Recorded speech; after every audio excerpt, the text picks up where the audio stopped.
What's up, everybody? Towards something from Siphon T, C, G. I always hit them, you already know. And guys, thank you guys for coming back to my post calling Indianapolis tier list. This is going to be my tier list going into Outriders. So if there's any major CC tournaments you do have before Outriders, this is what I think. Now, unlike the other videos that I've done, I've pre-made the list, and I'll kind of just go through them.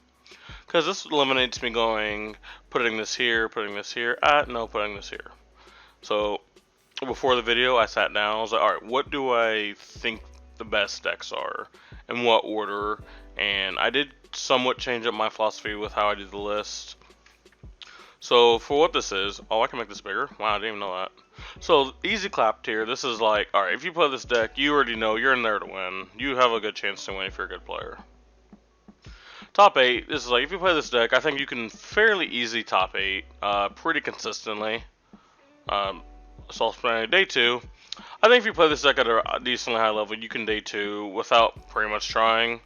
But I just think you lack some stuff to break into that top 8, or obviously win. The one trick tier, these are heroes I primarily only see people who just love that hero and will play that hero through multiple metas, regardless if it's good or bad. The gamble tier is like, if you play this hero, just know that you are not set up for success. But if you do hit the right metagame, like for example Bolton, if you face just a bunch of like this, you can probably do really well. But if you see one of these two, you're going to struggle. And then we have the Levia tier, because this is where Levia goes. Alright, so let's start from the top. Actually, we'll start from the bottom. So, let's talk about Levia. Levia is absolutely atrocious. As I say, almost every single tier list, the only reason she was better than Reinar at almost any point is just because she had a better card pool than Reinar. But then Reinar pretty much got Levia's card pool. And now you see Levia is just not nothing, but people are constantly trying Reinar. The people you see playing Levia are just like, ah man, I really love this hero. Like, they almost would belong in the one tricks tier, but I think these heroes are significantly better than this hero.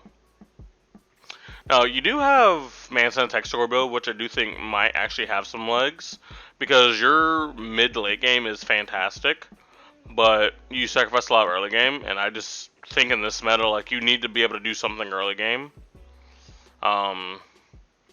If not, you'll just get ran over. But at the same time, even though like there's other decks that don't do a lot early game or mid, or even sometimes mid game, their late game is more powerful. Like Pistol Dash, like this is the thing I play. My early game is atrocious, but if I face against a Hextrar Levy, I'm winning that. My late game is just better, right? Same thing with like Visceral. Visceral sometimes doesn't have a good early game. It depends on how those draws are, but if Visceral just chooses to pitch stack, or even is on the control plan, you're just going to beat the Levia. Kano has a very shaky early game sometimes, because you don't have your E-pods, you don't really have anything set up, everything's just going to be random, you don't have anything ready. But mid to late game, you will just kill the Levia. What do I think Levia needs? I really don't know. I do not know what Levia needs. I'm going to be completely honest. Like, I would probably say some utility. But if you combine with utility with that much damage output, maybe that makes Levia too good. I don't know. I just know right now she's not good. The gamble tier. We'll start with Bolton. Bolton's a man close to my own heart. As you see, it's been a while since I brought him out. But I do have my pristine 9 graded Bolton. I need to get a 10 Bolton, I do. I need to get a 10. They jib me on the edges, by the way. These edges are definitely good. And they said that my edges are 9. And the surface was good, too. But, I think Bolton's really good if you suspect a lot of aggro. Or a lot of slow decks. But the slow decks cannot be disruptive. So, like, example, top 8. Most of these decks can go very fast. You have a very good chance to race them. But, you see these two decks. These decks aren't very fast either. But, they're very disruptive. Ice Center's never going to kill you in 3 turns. But, she will stop you from comboing if she chooses to stop you from comboing. Same thing with Oldham. And then the rest of these other heroes, like, it is very matchup dependent. So I think with Bolton, you really have to like metagame and like know what you're going against if you're going to try to do good with Bolton. Same thing with Azalea. You do need a very specific metagame for Azalea to be good, and then Azalea still needs help with her card pool. Unfortunately, my prediction that Azalea would get 11 legend points.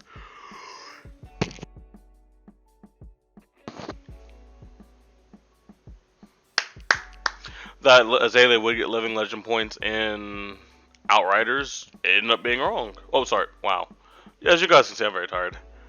11 legend points in the Pro Quest season. She came close a very few times. She got top 4. She was in finals. She just unfortunately wasn't able to bring it home. But I do think that the Levies did perform really well this format, even though they did not get a win, and I'm excited to see what Outriders brings. I'm going to make this prediction again. In the Road to Nationals season, once we have Outriders, because I don't want to say for Pro Tour Baltimore, because I think Pro Tour Baltimore will be too soon for people to get up to speed with Azalea, but like the Road to National seasons after that, I think is when Azalea will finally get her living legend points. And if you're going to ask, are you going to predict this every single tier list? The answer is yes, and you cannot stop me. Reiner has a similar issue to a lot of these heroes. Really good into one thing, really bad into other things. I mean, that's kind of how a lot of these decks work, but it's just what can you do against the decks you're bad against. Like Reiner, really good against control, but does have the ability to race aggro. But if Reiner's ever forced to block, it just kind of gets really bad for Reiner. And all these decks here will make Reiner block. Like, you're not going to let Fi just do 30. Unless you can do 40. If you can't do 40, Fi does 30, you would just lose that game. So, it's one of the issues with Reiner. But, like, obviously against these two heroes, Reiner does have some game in there. Also against decks like Kano as well. Just making the person react when they don't want to react with Intimidate, I think it's pretty good. And just stripping cards out. Like I said, I play Control Dash. Reiner, hate going into Reiner. Because Reiner's just like, hey, how about you take 2 cards out of your hand real quick? And I'm like, oh, those are my only 2 cards I block. These 2 cards don't block. Well, he's like, well, that sucks. Take 30. And there's not much you can do about that as a control deck. But as an aggro deck, you can be like, alright, cool, I'm not going to block. Here's 20. Katsu, I go back and forth with Katsu, man. I really want Katsu to be good. I really thought Katsu had legs. I did smartly predict that he wouldn't do too well in the Pro Quest season. But part of me in the back was just like, I hope he was actually going to do well. Because Katsu was obviously my first hero. He holds a special place in my heart. Also, the Katsu engine, I thought really, once it got figured out, would be able to take out some Pro Quests. And he actually did take some Pro Quests. He actually did. So there is obviously something there. If you're able to win a Pro Quest, there is something there. Except that there's nothing there. We do have some good cards spoiled for Outriders, and we do predict that Katsu will probably raise some tiers in Outriders. But this is going to be before Outriders comes out, so unfortunately Katsu is still down here. Dorinthia. I think Dorinthia is in a good spot. I think this is probably the best spot she's been in a while. And I'm just trying to figure out how do I quantify her power level, but why I put her in 1 tricks. Because I think she is powerful enough to where she could make day 2 or top 8. But I just don't think she has the representation to combine with that, if that makes sense. I think if she just had like a few percent more players in there, I could probably just put her in day 2 or top 8. Because I think in the Pro Quest season, she was like 7th most represented hero and all that stuff. Her conversion rates weren't amazing, so like she overperformed based on what she's done recently. But her actual percentages and rankings weren't that great. And this is inarguable because the data proves what happened. She was on average 7th or 11th in almost every category. But I definitely do think something's there. I think Dynasty was a big help. And I think we just see more people playing her. Because I think the big thing about this hero, she definitely preys on new players and players who aren't good at blocking. And I think she rewards people who are very, very skilled. I bring it up almost every single video. We have a new player who's been playing for like 3 or 4 months. He got back-to-back top 8s at ProQuest with Dorinthia. I think that's good, and he didn't get them by accident. He tried to brute force his way in there. So I definitely think that more people need to pick up Dorinthia, but for right now, she just will remain in one tricks. Arachne. So I have found that Arachne does have a dedicated player base, and I didn't know this existed until recently. And they are working their butt off to get Arachne to be good. Unfortunately, Arachne is not fantastic right now. But one, I think that's lack of card pool. Two, I think it's the playstyle. Me personally, me and my buddy, we're on similar around the same plans. I'm on Tree Frog Spider, if you guys have seen that video. My friend is on mid-range, very slow fatigue Arachne. But there's a large majority of people who are on like this aggro Arachne, which that's cool and all, but like you're not better than any aggro deck. You're not really going to fatigue most of the other decks because they can just kill you. Because for you to be able to be on this heavy aggro plan, you need more cards in hand than you normally do, which means you're not blocking. And I think you just got erased by most of the aggro decks. But I definitely you can fatigue most of the aggro decks with Arachne. Kano. Kano is like the definition of like, I am a Kano player. You want to see what a Kano player looks like? Dude, let me show what a Kano player looks like. Let me show you guys what a Kano player looks like.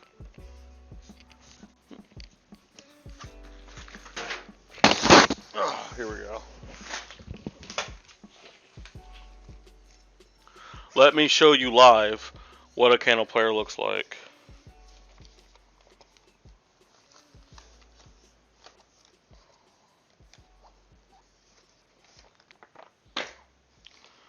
Wow, this is extremely awkward to do live, by the way. This was not a good idea.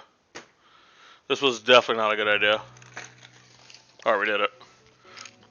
Alright, you see this? You see this? Actually, you know what? Cut the beat. Cut the beat. Pause the music. You see this right here? You see this Metal Titan deck box? You see? Listen to this. You hear this? When your opponent hears that, they know they're about to get clapped. Here, let's do the other side. Look at that. You know you're in trouble. And it has Titan. You know why? Because I am a Titan. That's why. Let's open up and look at what's inside real quick. Adult Kano. Coleful Young Kano. Rainbow Foil Kano. Coleful Ragamuffins hat. White border that thing. White border that thing. White border that thing. Signed by Mark Poole. And then we have our top 8 ProQuest sleeves right here. And then let me see if I can find my Blazing Aether. I have French Blazing Aethers. I'm getting this deck fully Frenched out. Oh, Foil Aether Wildfires. Aether Flamboyant. You see this? Aether Flamboyant. Emblem Flamboyant. Wait, how do you say French? Aether Flamboyant. I don't know. Specialization de Kano. You see this? That's a Kano player right there. That's who's in these one tricks. These are the type of mad lads you're going to be facing. At table 500. I did all that. Thank you for letting me break up the seriousness of this video. But the thing with Kano is he's very, very good, but he is very, very challenging to play. As face rolly as he appears to be sometimes in your games, he is not that entirely. Yes, does he involve some form of luck? Yes. But being behind the seat of a Kano now, I can see how challenging and difficult it is to play, and especially a variety of decks. Especially when you are a very fragile hero, you do need cards in hand to be able to do stuff. And your chip damage often the times cannot get it done. You need to at least be able to do 10 to 12 damage before you can combo effectively and kill someone. Because an experienced person will never tap out against you. If someone tap out against you, you can kill them from 38. But chances of that happening on the turn that you actually have the ability to do that is not very frequent. I think more people should play Kano. Obviously, because he's a very rewarding deck, and even time you win a game with Kano, it feels good. But obviously, you're only going to find certain people playing Kano. Bravo. Me personally, hate Bravo. I kind of want to put Bravo in the one trick tier, but I think enough people just outright play him and have some success with him to warrant a day 2. Now, if you look at the calling in, he had a 2.4 conversion rate to day 2. Not to top 8, to day 2. You know how easy it was to day 2? All you had to do was go 5-2. All you had to do was win 5 games. And the large amount of Bravo players couldn't do that. I just don't think their hero's powerful enough right now. But I do think that other tournaments have proven that Bravo can day 2 pretty consistently. And I do think, given the right matchups, again, if you are facing these heroes and below, I think you have a very good chance. Now, if you face these heroes, you're probably getting clapped. Let's be honest. But if you face anything lower than that, you're going to be in a good spot. But because I think the egregious matchup between these two. Now, yes, even though like Bravo vs. Oldham is technically a close matchup in the game, but I think percentage-wise over 100 games, I think Bravo does not win a whole bunch. I think Oldham, every game could be 1-1, but Oldham will win nearly almost every time. Visceral. I think Visceral is really good, guys. I really do think Visceral is good. It's just a lot of players don't want to play him anymore. He is inconsistent at times, kind of like Briar. Where Briar has more explosives. But what I think people forgot about Visceral is Visceral is very, very good at being mid-range. You can just keep a 3-card hand of like Modern Skies, Shrill, and a blue card, and you can consistently go Mob Skies, Shrill, Rosetta Thorn. Mob Skies, Shrill, Rosetta Thorn. Mob Skies, Swarming Gloomville, Rosetta Thorn. And if you ever get to have if you ever get to have 5-card hand, Lord knows, every time I've gotten double Revel and Ruinblooded by this piece of hero, dude, I fucking hate this hero sometimes. It's like they always have like a double Revel and Ruinblood, like the worst possible time they could ever have it. And it's always double. It's never just one. It's always 2. And they don't even search for it half the time. They just have it. And it's just like, wow, cool, course. Very close. Very close. But I think Visceral is very powerful. I do think people should give a chance. Now, what this Visceral build looks like, especially into these heroes, I don't know. But I think having split damage every single turn, I think is a very good thing. And who knows? Lexi, I think Lexi is in a fantastic spot. She's probably in the best spot she's been in a while. But why is she not in top 8? Because she's a ranger. If you didn't have the downsides of just being a ranger, I think Lexi easily would be top 8. Just her disruption almost every single turn, combined with her damage output, turn over turn, just having the ability to time walk people every single turn is fantastic. But you will always run into the thing where you're like, dude, my opponent's at 5, and I have time walked them literally every single turn, and I'm still at 40. You will draw a turn that doesn't do anything, and you will instantly lose tempo and never get it back. It is one of the reasons I didn't qualify for Nats, and I'm just being openly honest, right? I had 2 chances to qualify for Nats and add LCQs, and in my winning ends, both times, almost just the exact same, I would draw 3 non-attacks, 1 arrow, couldn't do damage, draw next turn, 3 arrows, 1 non-attack, everything is like red. Now again, that is partially poor pitch stacking, but this stuff can also happen in the first cycle. Now you do have the high velocity of things like Art of War and 3 of Time, but sometimes it just is not enough due to the variance of how your deck has to play. Because one, you need resources to load something in Arsenal, then a lot of times you need another resource to fire it. So unlike most heroes, you're getting taxed just to actually play your attacks that sometimes already cost stuff. And unless you're hitting for a certain breakpoint, or you're firing like 3 arrows a turn, nothing you do really matters all the times. But I think the turns where your stuff just doesn't matter is less often than the times that do matter. But it's just the fact that you sometimes have those blank turns and you just lose tempo for the rest of the game. Fi is just a menace. You guys know how dangerous Fi is. I think the reason why I've actually knocked him down to top 8 is just his loss of Belittle is actually more impactful than we thought, as of right now. Today is February 11th. By February 12th, someone could somehow have a groundbreaking Fi deck, and it could just resurge to top tier.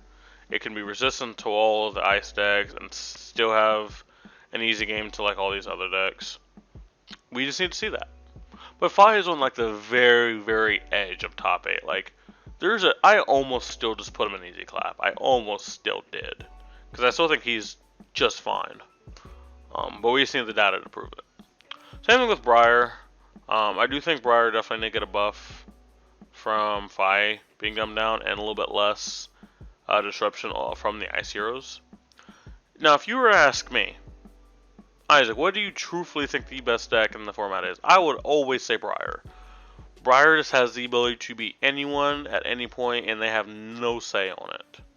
Somewhat similar to Bravo, but unlike Bravo has like a turn where it can do this. Briar can do this over multiple turns. There's multiple turns where you're just like, oh, I guess I have to block this. Oh, that's an Enlightened Strike for 13. Well, that sucks. Oh, you're still hitting me for 3 and then another 4. Well, that sucks.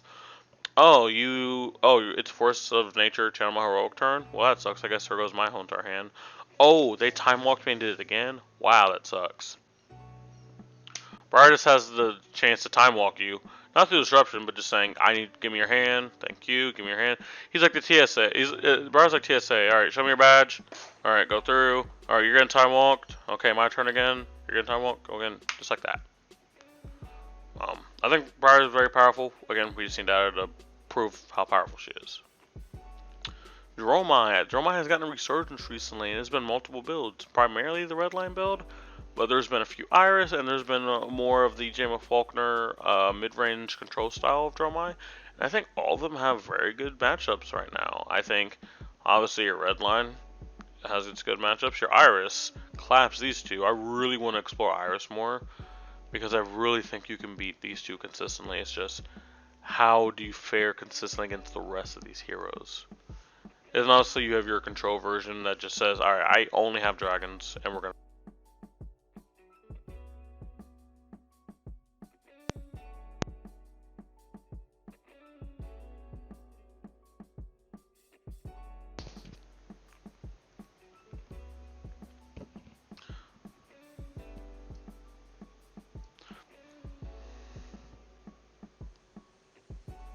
Same thing with Dash.